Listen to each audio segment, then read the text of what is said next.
सत साहिब साहिब गुरु तेरा ही आसरा। सर्वप्रथम मैं मेरे सतगुरु स्वामी अमर आनंद जी महाराज के श्री चरणों में सत सत नमन करती हूँ।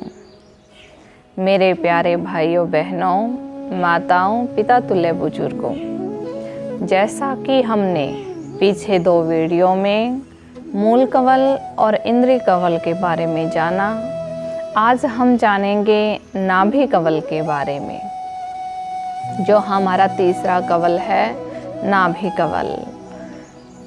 इसमें ब्रह्मा का वासा है जो उत्पत्ति करता है, यानी कि रचना है वो इसी के द्वारा होती है। यह मायावी शक्ति है, प्रेम बढ़ाकर एक दूसरे को आकर्षित करवाती है, रजामंदी होती है, जिससे संसार में मेल जोल बढ़ता है, एक दूसरे में रिश्ते कायम होते हैं। यह शक्ति नाशवान है। इसमें फंसने के बाद जीव नरक में जाता है। यदि हम अंतर्मुखी रूप से अपने परमपिता से रिश्ता जोड़ लेते हैं, शब्द और सूरत का योग करते हैं, तो यह अविनाशी है और मालिक से मिलन होता है। तो ये हमने नाभि कवल के बारे में जाना। चौथा कवल है हृदय कवल। हृदय कवल के बारे में जाने। इस कवल में विष्णु निवास करते हैं। यह हमें विश्वास दिलाने की शक्ति है, जिसमें सतोगुण है। यह मायावी शक्ति है, हमारे शरीर को जिंदा रखती है, क्योंकि हमारे शरीर में रक्त संचार है वो इसी के कारण होता है। यानी कि विष्णु का स्थान हमारे हृदय में होता है और हमारे हृदय में रक्त का संचार होता है। हमारा हृदय ही पूरे शरीर में रक्त का संचार करता है। यह शक्ति इच्छाधारी है।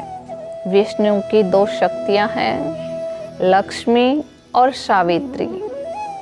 एक सांसारिक इच्छा है जिसे लक्ष्मी कहा जाता है, और दूसरी भक्ति रूप में परम ईश्वर की इच्छा है, यानी कि परमात्मा से मिलने की इच्छा है।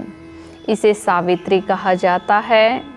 यह लक्ष्मी विनाशकारी है, असत्य है, और सावित्री है वो अविनाशी है, सत्य है। यानी कि लक्ष्मी है वो विनाशकारी है, असत्य है, और जो सावित्री है वो अविनाशी है, सत्य है। तो अब हमें हृदय कवल नाभि कवल को समझना है। आगे हम कंठ कवल के बारे में जानेंगे। जो कंठ कवल है, इसमें माँ सरस्वती का वास है। माँ सरस्वती निवास करती है। यह मोहिनी शक्ति है। यह शक्ति उत्पन्न होने के बाद जीव को मोह लेती है। ऐसी अवस्था में जीव अहंकारी बन जाता है और मोहनी माया में फंसकर रह जाता है, तथा इसके वश में होकर 84 के जाल में फंसा रहता है। यह मायावी शक्ति है।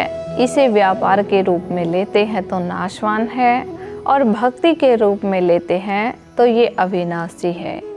तो आइए हम अविनाशी ताकत है, अविनाशी शक्ति है, उसकी ओर चलें। अविनाशी शक्ति की प्राप्ति की ओर चले, जो हमारे लिए कल्याणकारी है, जिससे हमारा भी कल्याण होगा और दूसरों का भी कल्याण होगा। इसी के साथ सत साहिब साहिब गुरु तेरा ही आसरा।